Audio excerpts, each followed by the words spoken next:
Thank you for joining the U.S. Army Corps of Engineers Northwestern Division for today's Missouri Basin Conference call.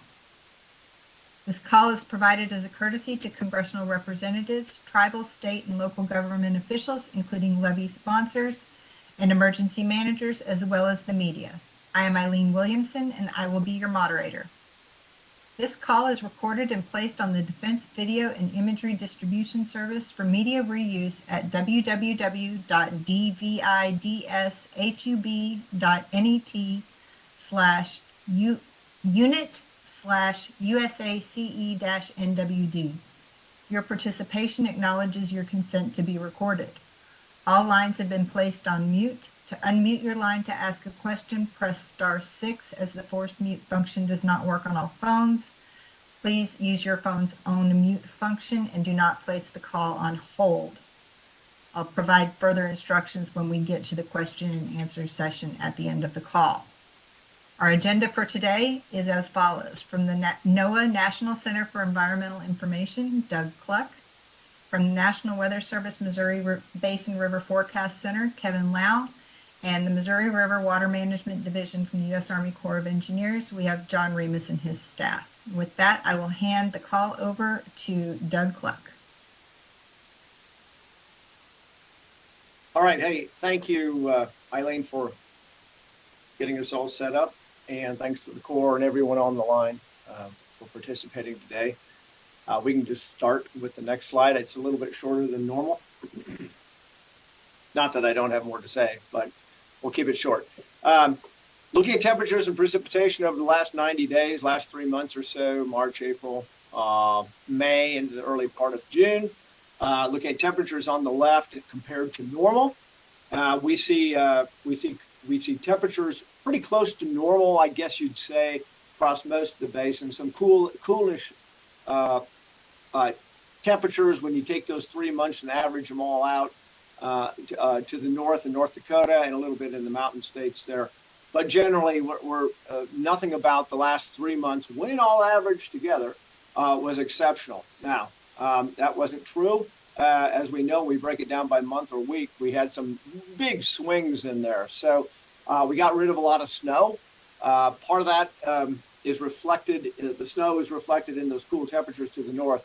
I'll get back to that when we look at the last 30 days. On the right, we see the precipitation in terms of percent of normal over that same period, basically March, April, May, into early June. Red, in this case, and orange and yellow indicate a deficit of precipitation, whereas greens to purple, if you will, show above normal precipitation and percentages correspondingly to the key on the right. So what's the overall picture here in the Missouri Basin in terms of precipitation this spring? Very dry in the lower basin, South Dakota, eastern Nebraska, portions of most of Kansas, definitely Missouri, western Iowa, all under the gun in terms of drying out when usually we sort of get wetter this time of year, so it's a little bit unusual from that aspect. Not that the folks from that area don't already know that. Upper Basin is a mixed bag, I would say, a mixed bag. There are places, especially recently, that some pretty darn good rainfalls have happened. We'll see that in the 30 days. Let's go to the next one and we'll look at that. The last 30 days of temperatures on the left again.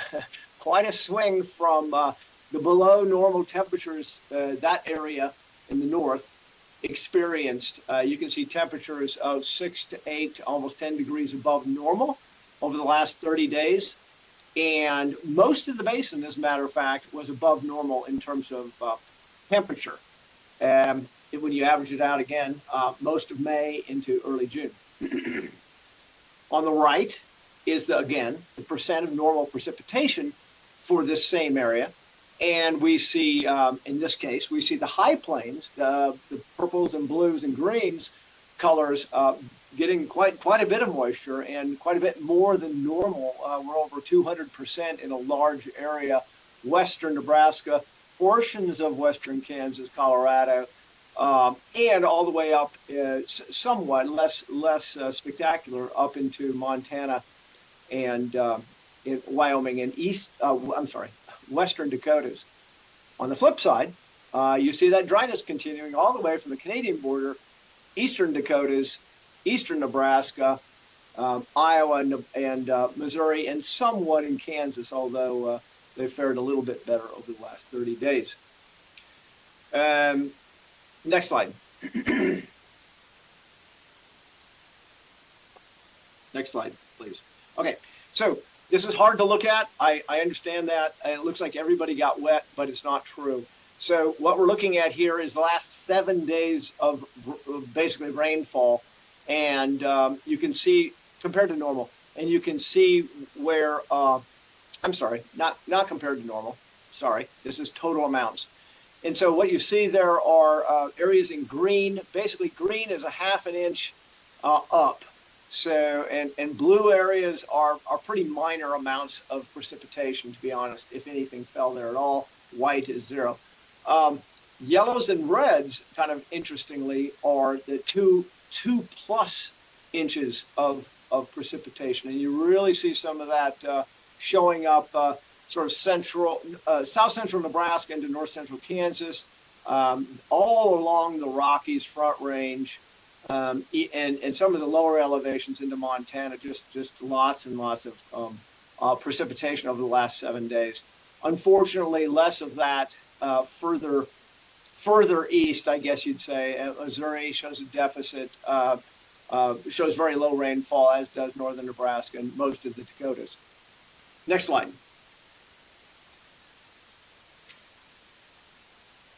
So, okay, this might work, this might not. Okay, so this is the soil moisture content based on some modeling and a little bit of actual measurement. But the graphic on the left is showing surface soil moisture in terms of how wet the surface is. It doesn't mean that you have a whole profile of wet soil. It just means that the surface, maybe first few inches of the ground, where it's dry or where it's wet. So to the southwest, if you will, Colorado, where places that we just saw got a lot of water, they're blue, which means above normal, and then the red, sort of yellow to red areas are well below normal in terms of surface soil moisture. The image on the right more or less indicates a little more of the profile in terms of the depth of dryness across that area. Eastern Nebraska is really under the gun, as well as portions of Kansas, and growing in Missouri. So lower basins having some issues, and eastern Dakotas, of course. Let me see if the next slide goes to the next. Let me see what happens with the next click. Does it show another map? Yeah.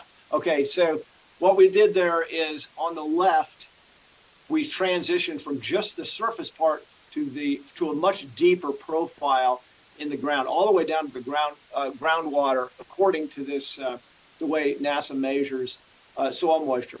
So what we're seeing there is longer term soil moisture deficits. So what we got in the west high plains was great, but it's going to take a lot more time for those places to really moisten up at depth. And that's more or less what this is trying to indicate, that those red areas out there would take a lot more water and will be borderline or in drought for some time, unless more rainfall occurs over and over again. Okay, next slide. So here's the outlook through the morning of June 15th. So the 8th, June 8th, which is that today? It is today. Today through the 15th, so the next 7 days. If you add up all the moisture, all the precipitation that could happen during that next 7-day period, or this 7-day period, this is what you get. And basically the blue coloring to purple is the important, if you will, rainfall. Not to say a ½ inch isn't important, but this time of year, we can go through a ½ an inch. We can use a ½ an inch pretty quickly. So it's a good sign for a lot of areas that are super dry right now or have been dry. it's a continuation of wetness into Montana. We're really hoping it does work out in the lower basin. As you can see, the purples down there, we're looking at over an inch to maybe a little over 2 inches, pretty widespread across Missouri, back into Kansas and Nebraska, not doing too poorly, over an inch through that area, and then kind of swinging to the north and west, like I said, up into Montana. So there's hope for some parts of the basin in terms of getting a little more moisture and rainfall. Next slide. Beyond that, the 7 days beyond what I just showed you in terms of temperature on the left, precipitation on the right, shows that we're going to, most of the basin, much of the basin, especially the eastern and southern parts of the basin, are going to get warmer than normal. That's not necessarily a good thing.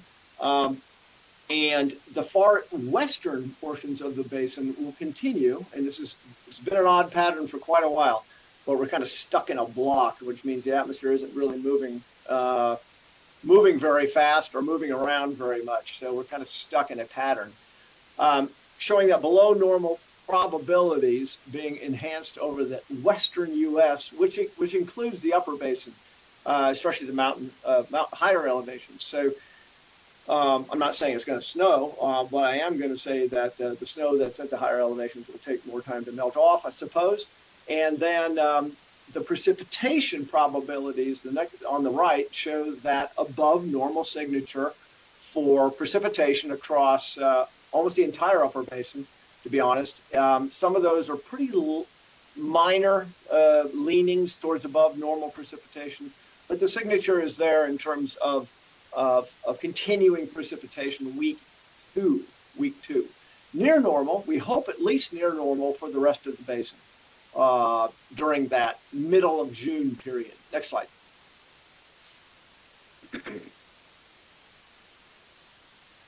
So at the beginning of the month, this was updated. This is the June outlook for temperature on the left, probabilities, and precipitation on the right. Not a big difference in what we just saw on the last map. Cool west, maybe not as expansive or as far north as it was, but that above normal signature there on the probability of precipitation is hanging in there in Wyoming and Montana, places like that, back through the central plains into southern plains there.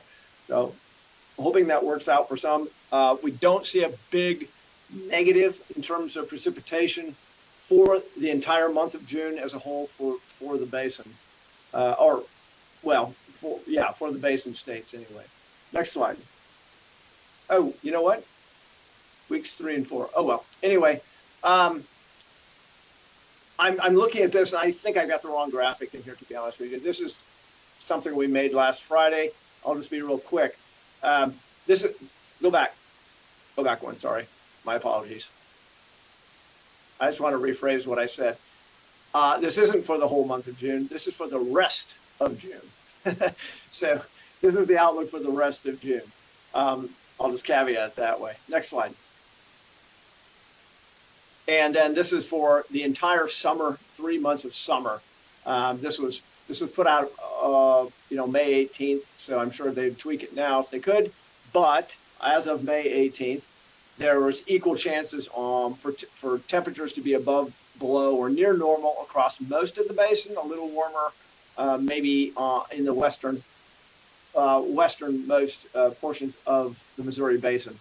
We'll see what happens in July and August. It looks like June isn't going to work out from that point of view in terms of temperature. But again, when you average all 3 months out, this can still happen. So we've seen it happen many times. So we'll see what happens. In terms of precipitation, all I'm going to say about this is there's not a lot of confidence it's going to go one way or the other in terms of wet or dry or even near normal. So we'll just say equal chances for pretty much the basin. There is a slight hint, leaning, if you will, towards wetter than normal conditions in Missouri. All right, next slide. Just kind of a drought status and outlook page here. The map on the left, again, is the Missouri Basin, and you can see the darker reds into almost a brown color, show the severity of drought, the D4 being the worst, and that's in Nebraska and portions of Kansas, and growing, and maybe that's actually growing in Nebraska too, but growing in Missouri. That's relatively new. And if you look at what we call the change map up in the upper right corner, over the last 13 weeks, since March or so, this is the change. Change from, in some cases, the green color indicates wetter than normal, wetter conditions, drought improving. Yellow shows drought getting worse. Yellow to kind of brown shows where drought has gotten worse in the basin. So, like I said, the bullseye in that case, in the change map, is really over Missouri and portions of the lower basin, including portions of Nebraska and Kansas. The outlook released at the end of May for the entire nation, you can see there, is for drought to sort of continue in that South Dakota, northeast Nebraska, northwest Iowa zone, if you will, where that brownish color is. But most of that gray area in Nebraska and Kansas and even Missouri looks to improve. And again, this is the outlook through the end of August. So fingers crossed, that's true.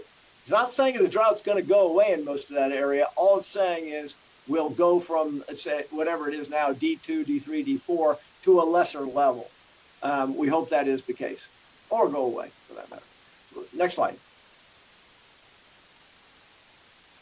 So key points, and something I haven't mentioned yet, is that as of today, as of this morning, the Climate Prediction Center has issued an El Nino advisory. We were in a watch situation up until this point, excuse me, as the ocean, Pacific Ocean equatorial waters, if you will, and those of you who watch this, and if you haven't looked at it lately, you ought to go look at it because it is hot in terms of ocean water, anomalous temperature. It's very warm. It's very warm at depth, meaning that the Climate Prediction Center is pretty sure of themselves in forecasting an El Nino that is basically happening now and will actually I shouldn't say it hasn't happened. It hasn't happened yet, but it's very likely it will.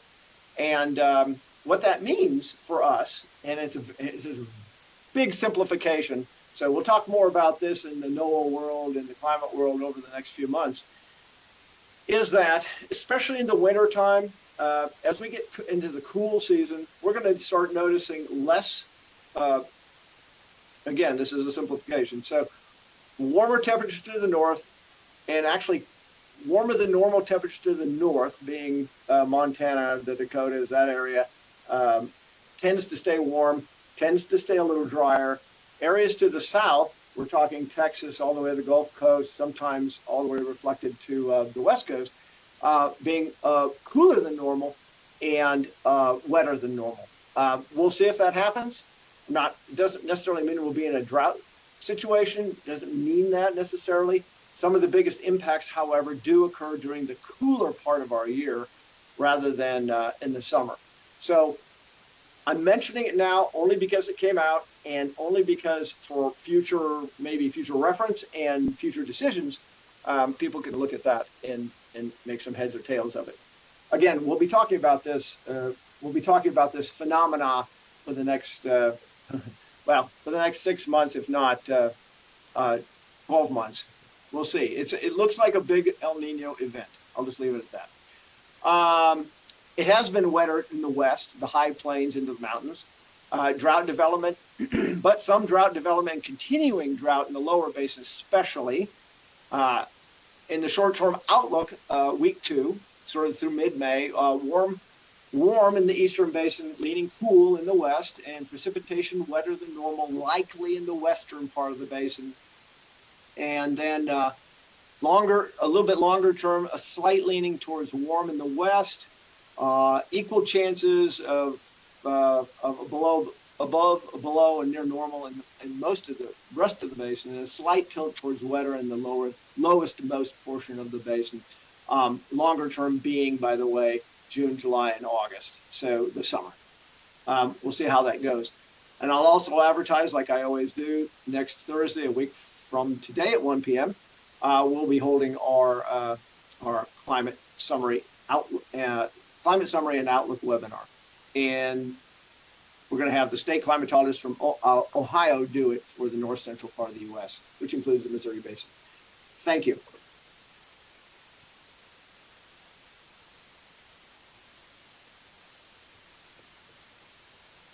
Thank you, Doug. And we will move over to Kevin Lau. All righty. Thank you, Eileen.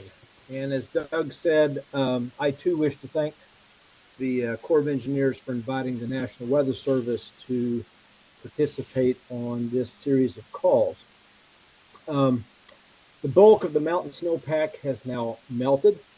It was a relatively good snow year in the mountains with generally above average accumulations at the time of the seasonal peak. As Doug said, it's been fairly wet over Montana, especially over the past couple of weeks, with widespread accumulations of over 2 inches and a fairly large expanse receiving 5+ inches of rain. And these rains have caused the Milk River at Glasgow, Montana to rise above flood stage this past weekend, as well as flooding to occur along a couple of the tributaries to the Milk River Basin, including Clear Creek. Clear Creek at Chinook, Montana reached major flood category this past weekend. And also the Musselshell River in central Montana also reached minor flood stage this past weekend. Areas of Montana continue to be, large areas of Montana continue to be under flood watches even today, as significant rain is remaining possible over the next 2 to 3 days. Currently, our office only has one flood forecast that's been issued, and that's for, again, Clear Creek, and that's, again, a tributary to the Milk. Other rivers that we will be watching over this coming next few days include the Big Hole, Jefferson, Gallatin, and the Musselshell. All of these are expected to get close to minor flood level. Droughts don't preclude flooding, as was seen in south central Nebraska about 2 weeks ago. An area covering portions of 3 counties received anywhere from 3 inches to over 7 inches of rain in just a matter of a few hours back on May the 26th, and that resulted in major flooding. This area was categorized as being abnormally dry on the drought monitor that was valid for that time period. 4 new stage records were set in the Republican River Basin, including 2 sites on the Republican itself, McCook and Stratton, and then 2 of her tributaries. Again, this was back in late May. Looking ahead over the next 3 months, as depicted on this map that is shown on this slide, flood potential is focused primarily on the southern third of the basin, specifically in far eastern Kansas and across the state of Missouri. Thunderstorm activity drives flood risk in this area, and we do expect episodic minor to possibly moderate flooding to occur in this lowest portion of the basin during the summer months. However, I must say the chance to see flooding is reduced from normal due to the dry conditions that have set in or continue to be ongoing. But we still have a better than a 50-50 chance to see flooding at those locations that are in color, orange and red. The Missouri main stem itself could see flooding downstream of Kansas City.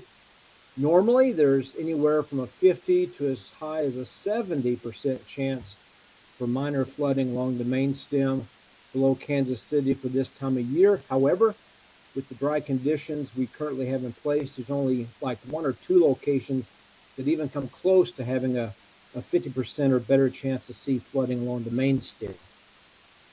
And as always, the James River in South Dakota remains in flood, as it takes a very long time for the water to translate through that system. I suspect that some locations along the James River there in South Dakota will be in flood through late August. Through late August. So with that concludes my National Weather Service flood potential brief. And back to you, Eileen. Thank you. All right, thank you, Kevin, and I will hand it over to John Remus. Thank you, Eileen, and thank you to Kevin and to Doug for their insights. Good afternoon, everyone. John Remus, Chief of the Missouri River Basin Water Management Division. Our office is responsible for regulating the Missouri River main stem reservoir system. I will provide some general remarks, and then I will turn the discussion over to my senior staff for more detailed information.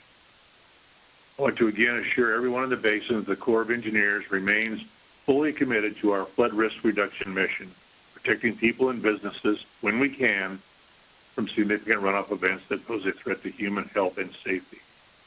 Floods can and will occur regardless of basin or reservoir system conditions. This includes ice-induced flooding during the winter freeze-in and spring breakup periods. Also, widespread thunderstorms in the lower Missouri River Basin can and do occur. Runoff from these large storms in the lower basin cannot always be mitigated by the operation of the main stem reservoirs. Further, it is important to understand that the volume, timing, and location at which runoff enters the system significantly impacts the timing and amount of water released from the reservoirs. Each runoff season or flooding event is unique. Care should be taken when comparing one event to another. The 2023 Upper Missouri River Basin runoff forecast has improved over the last several weeks and is now slightly above average. Brian Larson and Mike Swinson will provide more details on how this will likely impact operations of the system. Even with a near-average runoff forecast, the reservoirs remain below the base of the flood control, and therefore we are anticipating continuing our water conservation measures through 2023 and possibly longer. The conservation measures include reduced flow support to navigation and minimal winter releases. The Corps of Engineers understands the importance of the Missouri River in providing water for irrigation, municipal, and industrial uses throughout the basin. We operate the system to meet the water supply requirements of the basin to the extent reasonably possible. There is presently and will be adequate water in the reservoirs and in the river reaches between the reservoir and below the system to serve all of the water supply needs. I want to remind everyone that the Corps of Engineers does not provide or guarantee access to the water. Maintaining access to the water is the individual facility owner-operator's responsibility. We will continue to meet our statutory obligations to operate the Missouri River main stem reservoir system for its authorized purposes, as described in the Master Water Control Manual. We will also continue to comply with all laws and the provisions of the 2018 biological opinion. I want to again remind everyone that there will not be a Fort Peck flow test this year. Lastly, the runoff forecast and the projected reservoir releases and pool levels that Ryan Larson and Mike Swinson will be discussing are based on the best available information. Actual conditions may be different. This concludes my opening remarks. Thank you very much, and I will turn the discussion over to Ryan. Thank you, John. I'm on slide 16. This graphic depicts the annual runoff for the Missouri River Basin above Sioux City, Iowa for 125 years of record keeping, with the long-term drought shown in yellow. The 2023 calendar year runoff forecast for the Upper Missouri River Basin above Sioux City, Iowa is 26.8 million acre-feet, or 104% of average, which is highlighted in red and is approximately the same as last month's forecast. Moving to slide 17.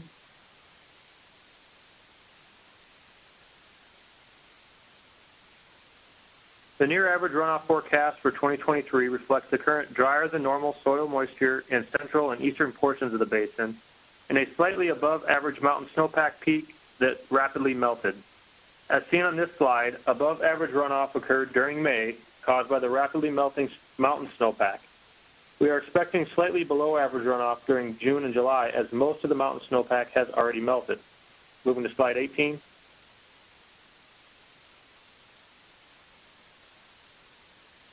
As Doug showed previously, with the drought monitor, dry soil conditions still exist over much of the basin. The graphic on the left shows how current soil moisture conditions compare to the average soil moisture during the 30-year period 1991 through 2020. The right graphic shows how those soil moisture conditions have worsened since March 31st. I'd like to call your attention to the star on the right graphic, which represents the approximate location of an upper Missouri River Basin monitoring network station near White Lake, South Dakota, and is within an area of soil moisture deterioration. Moving to slide 19. This graphic shows the 5-minute precipitation and hourly soil moisture at 5 different depths at the White Lake station over the same period shown on the soil moisture maps on the previous slide. As you can see, soil moisture in the top 8 inches of the soil profile have decreased since March 31st, with a noticeable acceleration in drying since the middle of May. Moving to slide 20.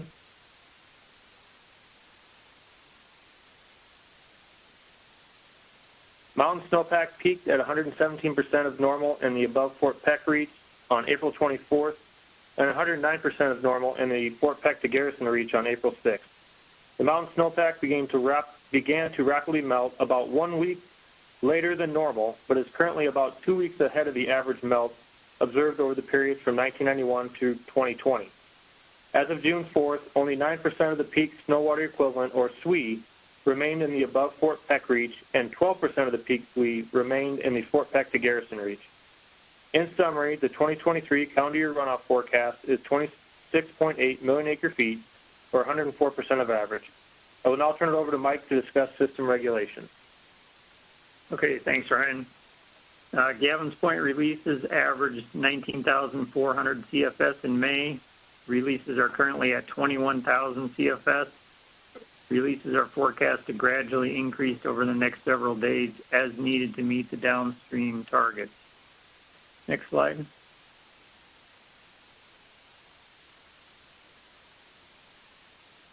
Slide 22 shows that the system storage is currently at 52.8 million acre-feet, 3.3 million acre-feet below the base of the annual flood control zone. System storage has increased 3.2 million acre-feet since the end of April. Moving on to the monthly simulations or studies, the basic simulation uses the runoff forecast that Ryan just discussed. Due to the variability that can occur over the next several months, we also develop an upper and lower runoff that are then used in the upper and lower basic simulations. These simulations provide a range of reservoir elevations and releases that may be expected under the different runoff scenarios. The discussion to follow will focus on the basic or most likely runoff forecast. Information on the other simulations is posted on our webpage. Moving on to slide 23 and looking at the upper 3 reservoirs. Fort Peck, Garrison, and Oahe are currently 6.7, 3.5, and 5.2 feet below the base of their respective flood control pools. As shown on the basic forecast, Fort Peck Reservoir is expected to peak near elevation 2229, about 5 feet below the base of the flood control zone. Peak releases are expected to average about 9,000 CFS this summer. Garrison Reservoir is expected to peak near elevation 1838, just slightly into its annual flood control zone. Peak releases are expected to average about 22,000 CFS this summer. Oahe Reservoir is expected to peak near elevation 1605, about 2 feet below the base of its flood control zone.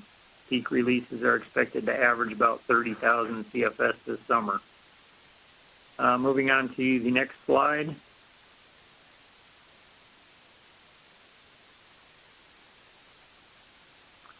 Slide 24 details the master manual system storage checks. The service level is used to determine releases from Gavin's Point Dam to support navigation, and in combination with the bank stabilization and navigation project to help provide the downstream navigation channel.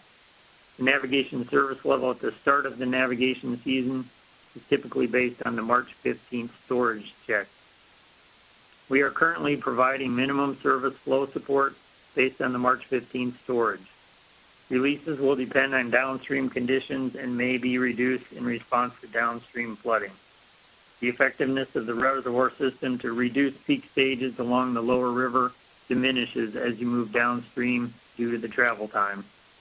The service level for the remainder of the navigation flow support season and the navigation season length are based on the July 1st system storage.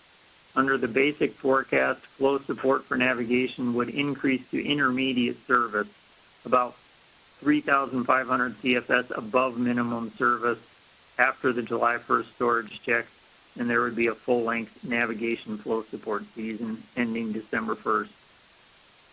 Moving on to slide 25. Energy generation at the main stem dams under the basic simulation is 7.6 billion kilowatt hours. The long-term average is 9.4 billion kilowatt hours. And the last slide here, which is number 26, shows the Missouri River Basin weekly update, which is found on our website at the address shown on the top of the slide. This webpage gives a general overview of the current conditions in the Missouri River Basin and is updated weekly, usually on Tuesday morning. Thank you. That concludes my comments. I'll turn it back to you, Eileen. Right, thanks, Mike. And I forgot to mention at the beginning, but I swear, Chuck, I didn't forget you. We'll hand it over to Chuck McWilliams to talk about Omaha District drought response. Thank you, Eileen. Here's a quick look at the overall historical impacts we've seen as far as drought is concerned across the Omaha District. And if we can go to the next slide, I can show you some of the impacts and some of the work that the team has done. Again, I serve in the Operations Division of the Omaha District of the Corps of Engineers as a drought response coordinator. And this is a quick update of the work that the team has completed over the past 12 to 15 months. And the bulk of that work executed this past year was focused on several boat ramps along the upper main stem reservoirs, and that was to ensure that low water access remained at those locations.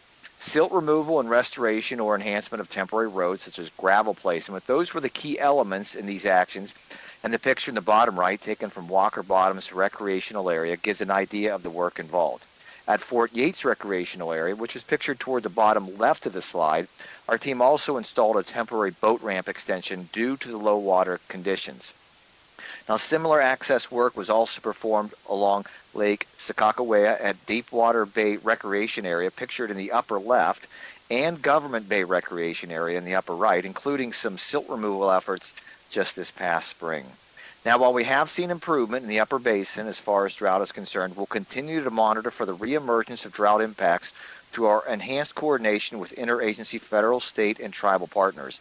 And while the Corps is not authorized by Congress to perform operation and maintenance activities on water intakes, we may provide technical assistance to a local community facing an emergency as a supplement to any state and local efforts. Thanks again for your time. Eileen?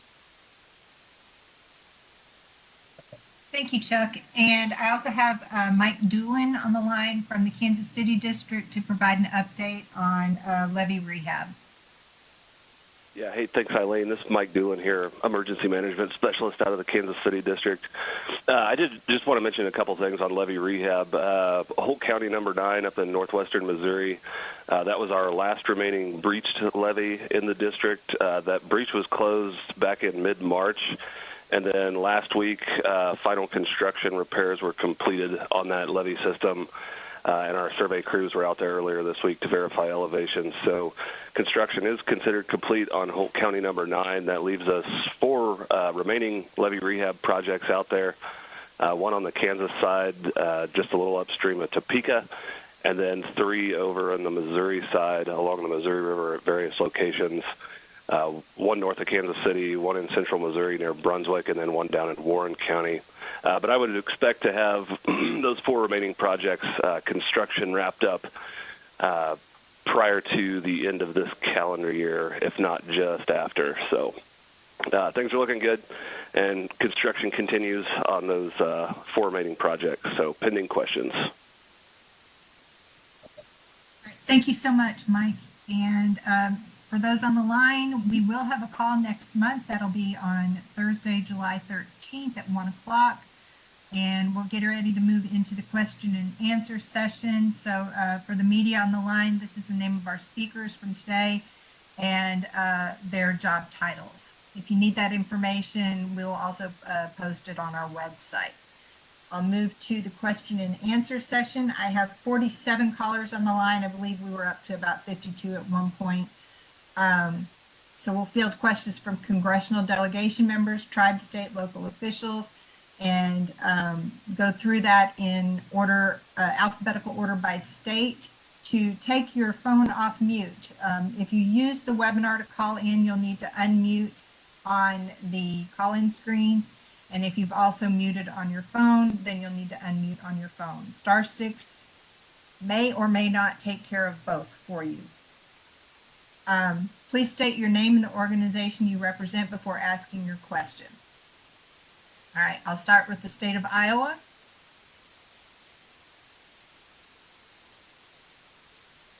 Moving to Kansas.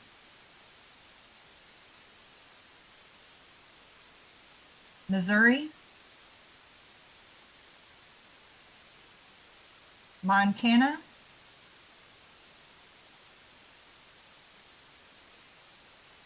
Nebraska.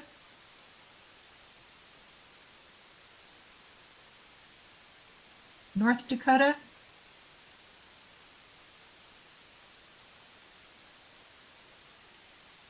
South Dakota. Eileen, this is Jody at DRG Media Group in Pierre. Hey, Jody. Just wondering, kind of if we know the status of all that water from the flooding at Yellowstone last year. Has that all moved through? Has it gone down? Just kind of curious about an update on all that. I'll hand that to John. Yeah, John had to step out for a minute. This is Mike. It took us a while last year to sort of move that water through the system of reservoirs, but as of, the start of this runoff season, that water was rebalanced in the upper 3 reservoirs. Cool, thank you. Thanks, Jody. Any other questions, state of South Dakota? And Wyoming? And anybody who wasn't able to hit the unmute button fast enough?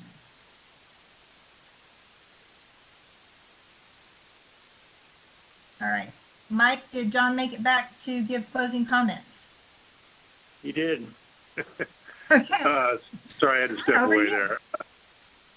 there. Just want to thank everybody for tuning in today.